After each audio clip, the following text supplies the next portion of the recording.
Hi, Veronica Nye here with TFI. Thanks for joining me today. I want to start a series today, do things a little bit different. We talk a lot about the fertilizer as a global product. You've probably even heard me say that 90% of fertilizer use is outside the United States. And we've talked a lot in the last few years about how much the fertilizer industry has changed, how fertilizer markets have changed, but we've never really done a deep dive. So I want to start a series where we look at nitrogen, phosphorus, and phosphate products one by one, talk about where they're being produced, who's importing the products, who's exporting the products, and who the major consumers are of those individual products. And today I want to start with ammonia. Ammonia is the basic raw material from which all manufactured nitrogen fertilizers are derived.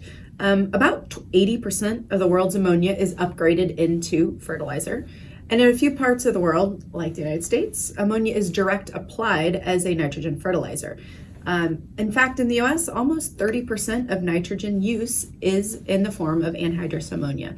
Fun fact, Iowa and Illinois have the highest usage of anhydrous of any states in the US, with over 58% of their total nitrogen use coming from anhydrous. Additionally, anhydrous ammonia accounts for a very large share of total nitrogen use in states like Missouri, Kansas, Indiana, North Dakota, and Wyoming. In those states, the share of ammonia as a nitrogen source ranged somewhere between 36 and 44%.